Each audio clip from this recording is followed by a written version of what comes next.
She walked into the dealership with shoes worn thin and hope stretched even thinner. Her coat was 2 winters old, thrifted and fraying at the sleeves. Her purse bore the marks of years of motherhood, crumbs in the seams, a broken zipper, and the faint smell of baby powder. Yet in her stride was the quiet confidence of someone who had survived more than just a hard week. Her name was Amanda Cole, and no one in that glossy showroom knew that she had a trust account holding over $500 million, because Amanda never acted like money was her armor. She had earned her life back the hard way, one paycheck, one broken dream at a time. But to the salesmen circling like well-tailored vultures, she was just another struggling mother dragging a toddler through the luxury SUV section for no good reason. Their smiles were paper-thin and didn't touch their eyes. She had barely stepped 3 feet into the showroom before she felt it. The look. That sharp, downward glance that measured her shoes, her jacket, her face. The unspoken dismissal that said, "This isn't your world." Amanda didn't flinch. She had seen worse in family court, in emergency rooms, and at eviction hearings. Her son, Jacob, clung to her hand, chubby fingers sticky with a granola bar half eaten in the car. He wore a faded hoodie 2 sizes too big and dinosaur sneakers with peeling decals. To Amanda, he was everything. To the man in the blue suit, with a name tag that read, Mark, he was a red flag.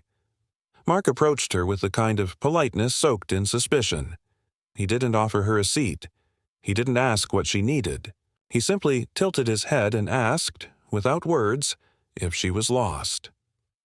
Amanda calmly gestured toward the SUV in the center of the showroom, a deep black model with sleek lines and a quiet power to its presence. It wasn't the most expensive, one on the floor, but it wasn't a car for a paycheck-to-paycheck life. She had done her research, chosen wisely, something safe for Jacob, something that didn't scream extravagance but whispered reliability and class. But to Mark, this choice was laughable. His lips curled just slightly, betraying the smirk he tried to hide. He asked for her credit score before asking her name. Amanda knew the game. She had seen the dance of disbelief before, in restaurants, in banks, in her own neighborhood when she dared dream above her station. What Mark didn't know, what none of them knew, was that Amanda had been poor. She had survived abuse, custody battles, homelessness, and the raw ache of being invisible in a world that judged by outward polish. But she was no longer poor. A long-lost grandfather, a tech pioneer who had once disowned her mother, had passed away quietly last year. He left no grand announcement, no interviews.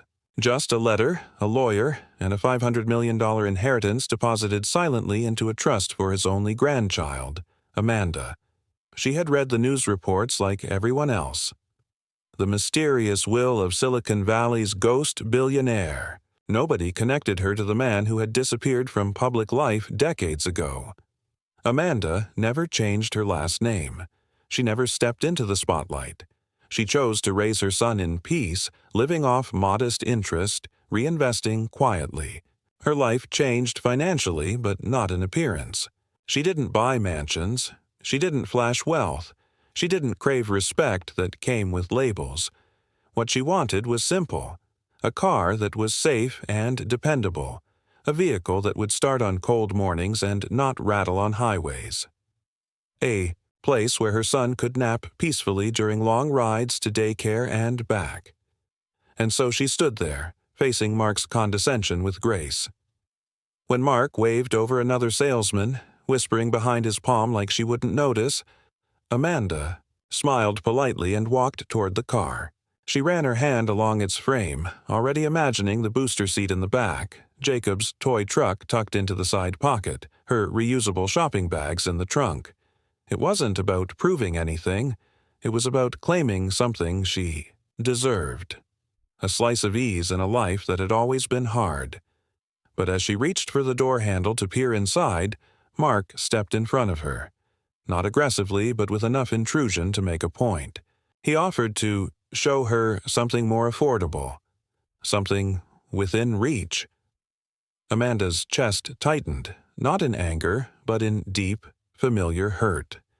This wasn't about her bank account. This was about her face, her clothes, her quiet presence in a space that people like her weren't expected to fill. She remembered the days when she would have believed him, when her worth felt as limited as her budget. But not anymore. Amanda turned, walking not toward the exit but toward the reception desk. The receptionist, a young woman who hadn't looked up once since she entered, seemed startled as Amanda handed over a slim black card with her name embossed in gold. No explanation, no flourish, just facts. And then, without a word, Amanda picked up Jacob, kissed the side of his head, and sat down in the waiting area, not to ask for help, but to wait for someone who knew how to recognize real power when they saw it. Because Amanda Cole wasn't just a single mother trying to buy a car. She was $500 million in silence, walking softly in a world that only respected noise. While Amanda waited with Jacob nestled quietly beside her, the atmosphere in the dealership shifted. Not visibly, not dramatically, but like a storm you don't see until your windows start to rattle. At the front desk, the receptionist held Amanda's card in her hands as if it were burning through her skin. The name on it had triggered something in the dealership's system. A silent alert had climbed through invisible corporate vines until it reached the eyes of someone who did not deal with customers, unless they were on Forbes lists. That someone was Stephen Blake, the general manager and silent owner of 3 other dealerships in the tri-state area. He occupied a sleek corner office above the showroom, with glass panels and a panoramic view of the lot and its parade of daily visitors. Stephen didn't sell cars, he orchestrated empires. But today, his screen displayed something unexpected. A notification, quietly blinking, had flagged Amanda Cole as a Tier 1 private flagged account, a level reserved only for names tied to extreme private wealth and, more rarely, anonymity. Stephen adjusted his collar and tapped the monitor to confirm the details. The name clicked. Amanda Cole. He remembered the obscure report buried in a tech journal a few months back. A massive inheritance transferred through closed-door legal work. The heiress had never come forward publicly. No pictures, no statements, no movements of opulence. Just a name. Amanda Cole. Quiet wealth, enormous power. And apparently she had just walked into his dealership, in a coat that wouldn't fetch $20 at a thrift shop. He stood up slowly, not with urgency, but respect. Amanda had not asked for recognition. That was what made people like her different. She didn't demand doors to open. She waited, knowing they would. Down below, Mark was still smirking at his colleagues, whispering about the woman who clearly couldn't afford the air in the showroom, much less the vehicles. His mind had already filed her away. Single mother, possibly unemployed, wasting time in a place meant for professionals. Meanwhile, Stephen walked down the glass staircase. Every step felt like a silent correction descending on a mistake about to be exposed. Amanda saw him coming. She didn't flinch. She didn't rise. Her son had fallen asleep with his head in her lap, and Amanda gently adjusted his hoodie, brushing curls from his forehead with motherly calm. Even seated, her dignity stood taller than any of the chrome beasts parked around her. Stephen didn't rush. When he reached her, he nodded respectfully, the kind of gesture usually reserved for royalty or respected elders. He extended his hand not with authority, but with the softness of understanding. And while the receptionist watched with wide eyes and Mark froze where he stood, Amanda simply gave a small nod in return. She wasn't surprised. People like Stephen eventually recognized people like her, just not always soon enough to stop the damage done by the others. Mark tried to interject, suddenly full of urgency. His voice had changed, more polished, less dismissive, but it was too late. The manager waved him off with a look that collapsed years of arrogance in a single blink. And as Amanda stood up, gently cradling her son in her arms, the entire dealership seemed to rearrange itself, not physically, but in posture. Salesmen straightened their spines. The receptionist typed faster. Even the lighting seemed to shift as if trying to highlight the mistake that had been made and the woman who now eclipsed it. Stephen led Amanda not to a sales desk, but to a private lounge usually reserved for corporate clients. She followed, without hesitation, not out of vanity, but peace. She wasn't here to embarrass anyone. She wasn't here for revenge. But life had taught her to receive what she was due when it came. Quietly, gracefully. As the glass door closed behind them, Mark was left staring at the SUV Amanda had touched. The same one he said was out of reach. The irony stung, but not as much as the realization that everything he thought he knew about worth had just been shattered by a woman who carried $500 million as if it were an afterthought.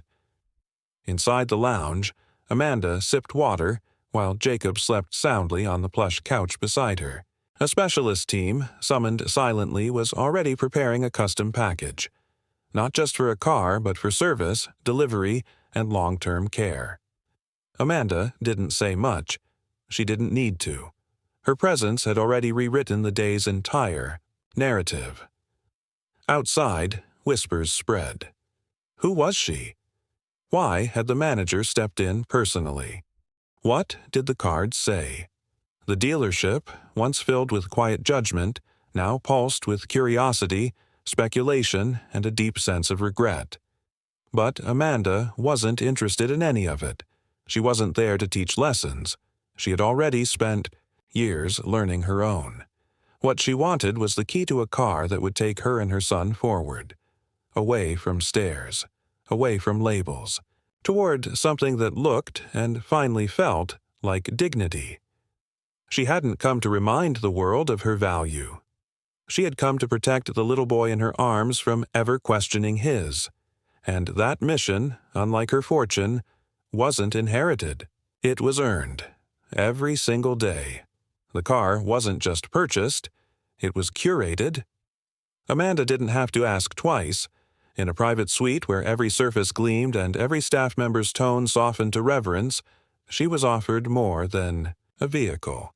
She was offered redress, restoration, and recognition wrapped in luxury packaging. But none of it impressed her. Not the gourmet espresso they suddenly offered, not the leather-bound folders embossed with gold foil, not the exclusive package they were so eager to hand over after the manager discovered who she was. It wasn't about that. It had never been about that. The delivery specialist explained the vehicle's features with precision, but Amanda's thoughts drifted elsewhere. To the thousands of women like her who had walked into places like this and been made to feel small.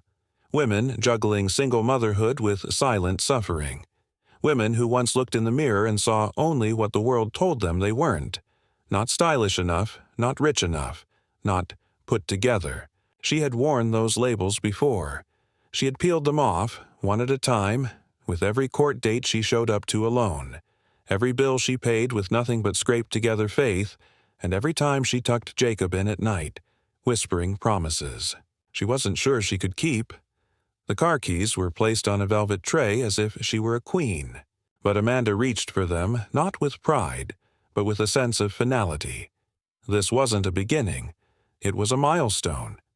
A quiet nod to how far she had come since the night she'd rocked her infant son to sleep in the back seat of her broken-down sedan parked behind gas stations, hiding from judgment and cold. Jacob stirred, blinking slowly as he adjusted to the plush comfort of the showroom couch. His world, still so small, hadn't yet absorbed the truth of their new life. He didn't know the woman who had raised him from dust now owned more than most nations. He only knew her hands were always warm and her heartbeat steady against his cheek. That was all that mattered to him, and Amanda realized that was all that should matter to her. When they stepped outside, the SUV was already waiting, polished to a mirror shine, wheels angled perfectly for photographs. Although, no, cameras were present. Amanda didn't pause for admiration. She simply opened the back door and secured Jacob in the new car seat the staff had installed without her needing to ask. Everything had changed, yet everything inside her remained grounded. She had no urge to gloat, no appetite for revenge. If anything, she felt a twinge of sadness for the people inside the building, especially Mark, who had missed the chance to treat someone with humanity before status forced him to. She drove off without ceremony, her grip on the wheel firm, but relaxed. The ride was smooth, the engine quiet, the future open. She didn't look in the rearview mirror. There was no need. Later that week, a letter arrived at the dealership addressed to the general manager. No return address, just a hand-delivered envelope sealed with a black wax crest. Inside, there was a donation confirmation. Amanda had made a 6-figure contribution to a women's empowerment fund that supported single mothers seeking financial independence. In the footnote, there was a line. For every woman who was told to dream smaller. Stephen Blake, the manager, folded the letter with care and placed it in his office drawer, away from the noise of the showroom.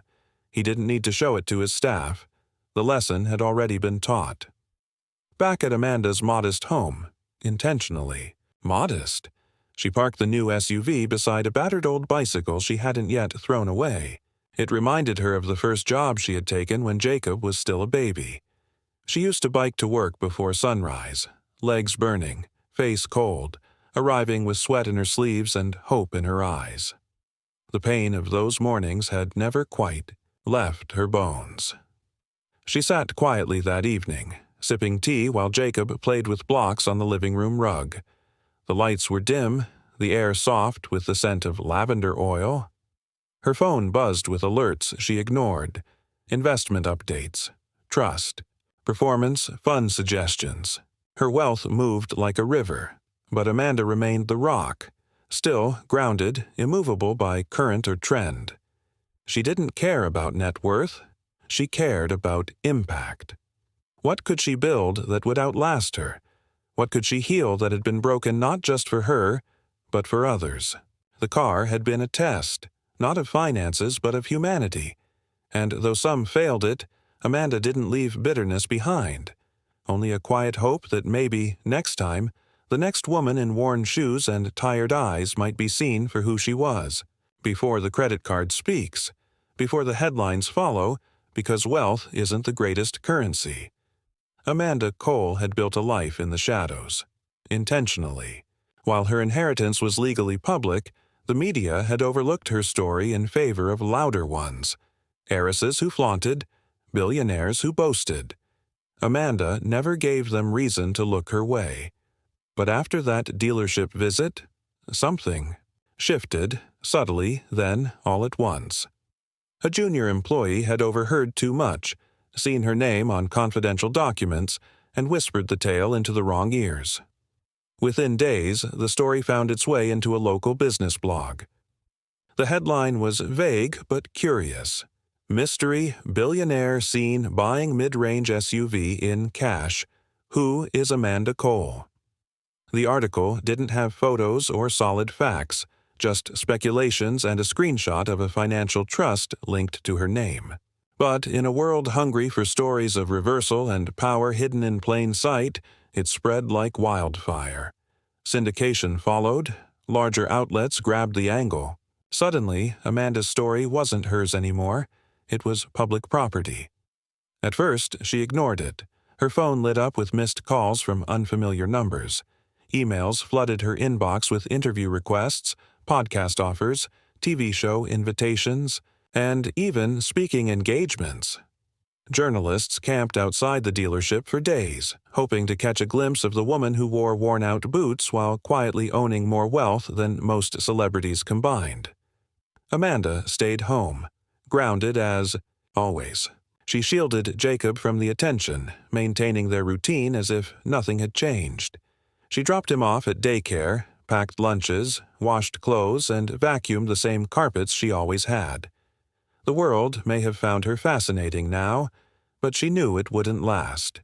The same society that once overlooked her for looking too poor would tire of her story once it no longer fed curiosity, and Amanda had no intention of feeding it. But something unexpected began happening. Letters started arriving. Real letters. Handwritten, not digital noise. Single mothers wrote to her, sharing their own dealership stories, courtroom humiliations, and workplace dismissals. Women thanked her for being unknowingly visible, for reminding them that dignity could live quietly, in the shadows before being forced into the spotlight. Amanda read each one slowly, carefully, tears occasionally tracing silent paths down her cheeks. These weren't fan letters. They were echoes, voices from lives that mirrored hers.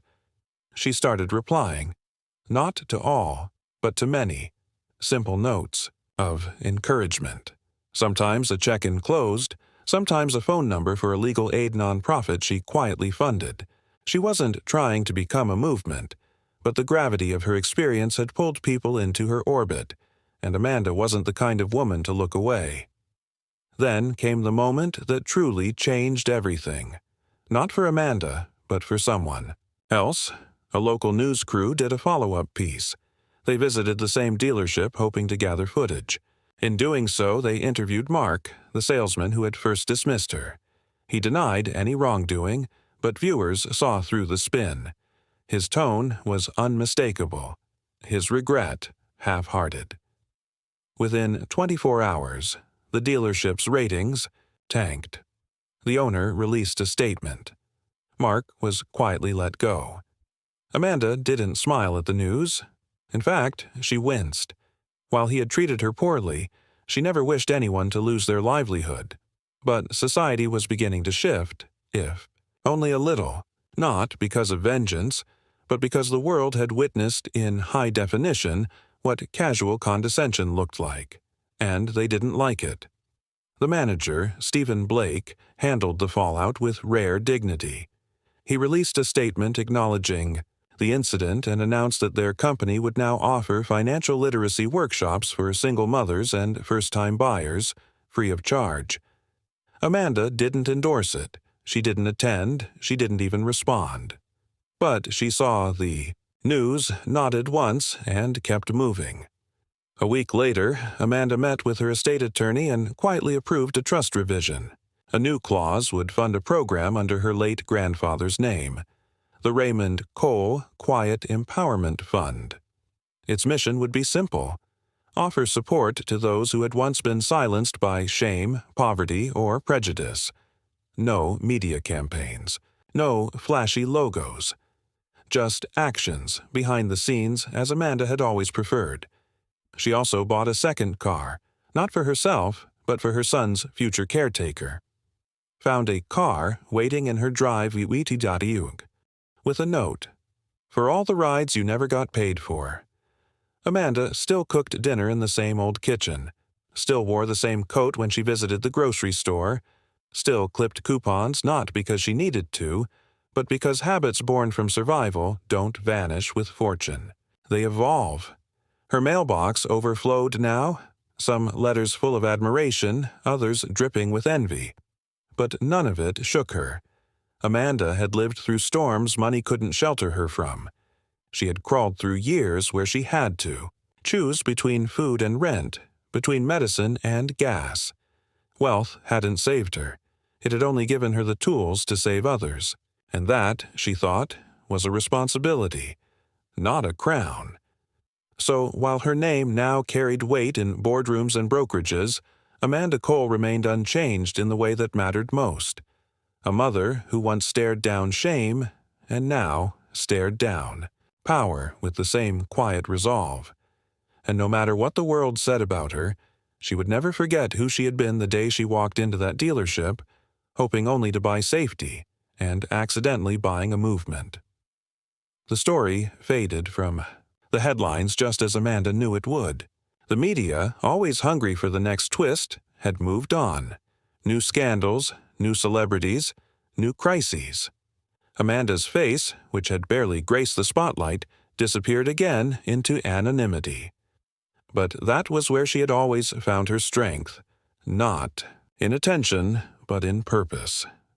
Behind the silence, her influence grew. Quiet donations turned into quiet revolutions. Shelters across the country received anonymous funding.